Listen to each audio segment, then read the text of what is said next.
Hello and welcome to the Holy Spirit's Curriculum of Joy podcast. My name is Wanaka Oberhuber and I'm your host. As always, let's Spirit talk.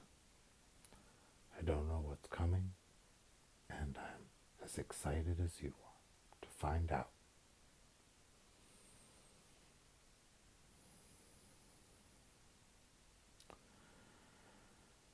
You may have been thinking that you know what I am up to. You know what I want you to do. You think you know what Spirit is here for.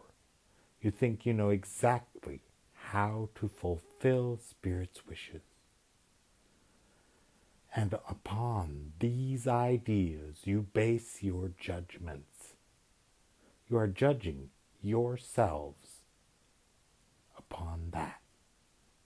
But is that really necessary? Is that exactly what you need? That's what you have been doing so long. You have been trying to assess what God may want of you and what you may have done to God, may have done to yourself, may have done to others, if you think they are other. And even if you think they are you, what have you done? You are so certain that you know what it means to be good, or to be evil, or to be nice, or to be mean.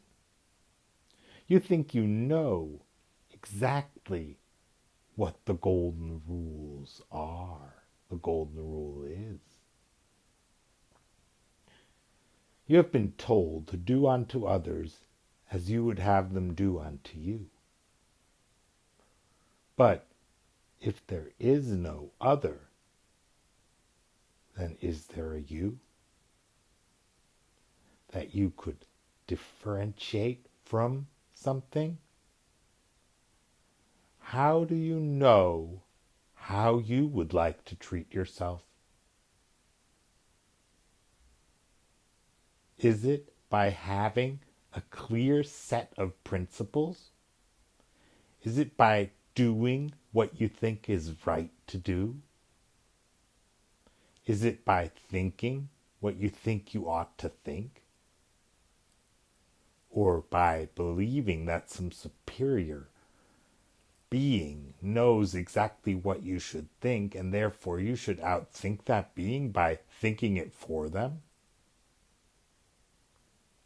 How does any of that fit into your own ideas? If you're trying to guess, trying to outthink yourself, how is that supposed to work? One cannot outthink oneself. One cannot outthink God. One cannot outthink the child of God.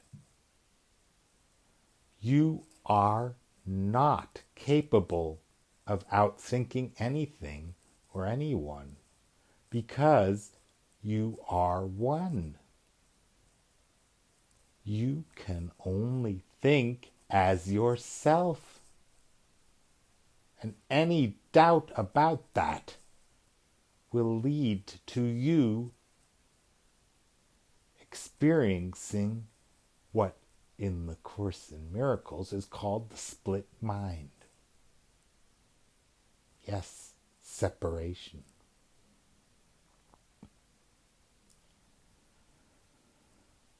That's why the present moment is so important. The present moment is the moment in which there are no thoughts to be thought, no feelings to be had, no experiences to be created. No, no, and no, because what is. It simply is.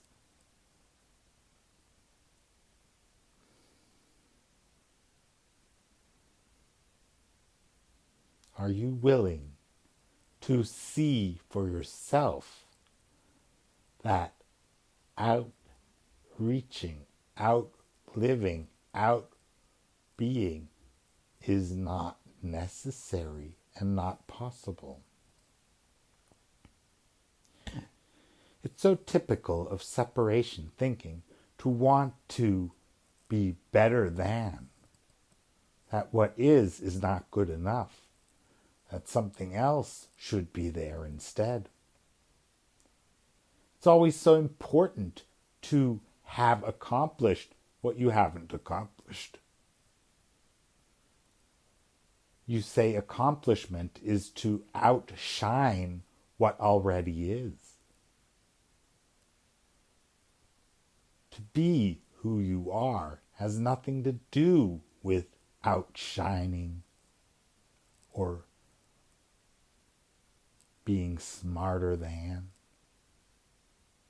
or actually second guessing.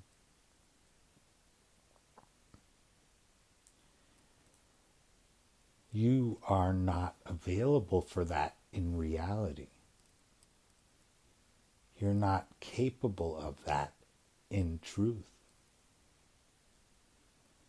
You can only be who you are. And therefore, any thoughts that are geared to make yourself better than, or faster than, or smarter than, is pointing out to the belief that there is something else. Just because we speak of the parent and the child does not mean that you are not whole. It simply is a wonderful way of showing you how to get back home. Why? Because wholeness is certain.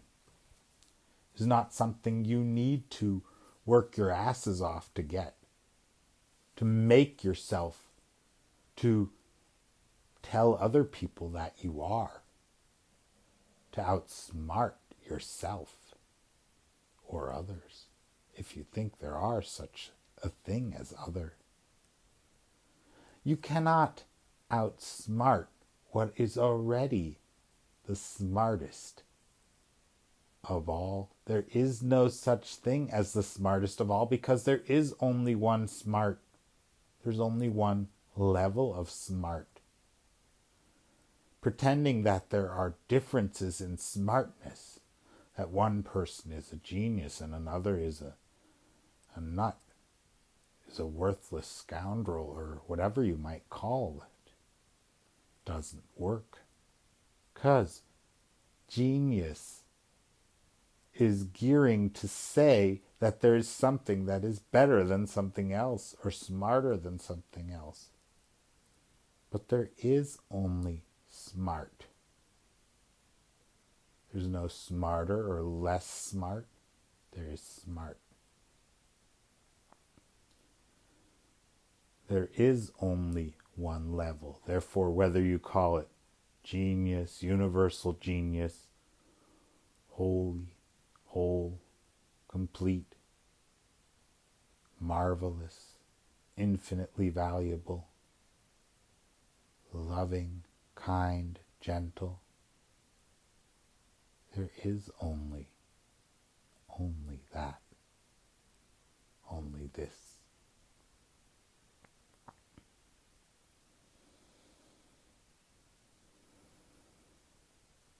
I'm sure each and every one of you has been to a conference or a so-called retreat, or a place where you can be recharged, as one says, or invigorated or inspired. And every time you go there, you come back thinking you can do it all. You are capable. You have it all. And then right into that life that you had before that you are returning to, you suddenly get this creepy feeling that none of what you heard actually works. Because when you start applying it to your life, it's as if it's in opposition to what you are living. It's as if it's the enemy of who you think you are or who you have been choosing to appear as. And yet, what have I said about that? You cannot better anything, cannot make something better.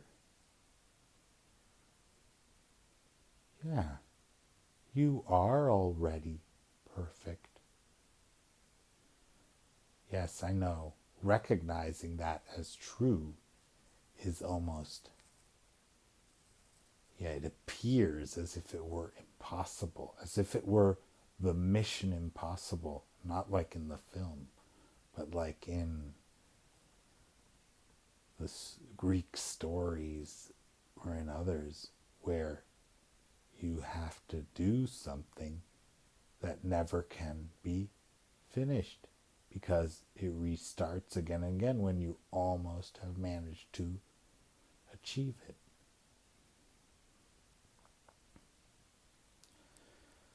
Well, as always, this is a metaphor for what isn't true.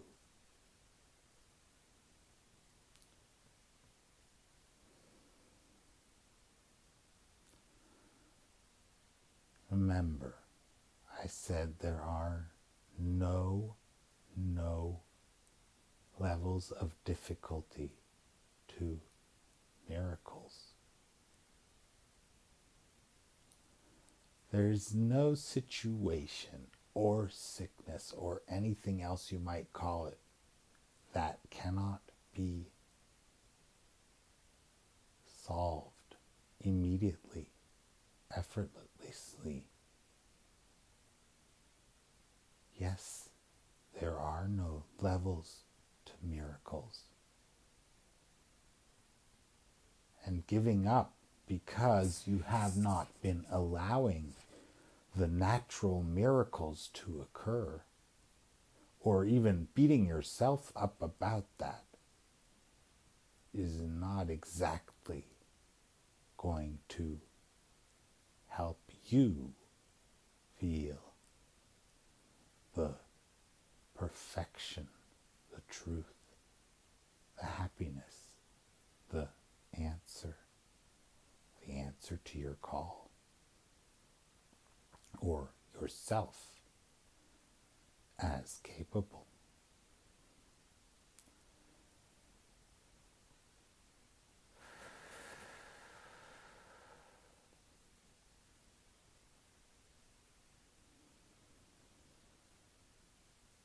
Thank you for listening. Till next time. Bye-bye.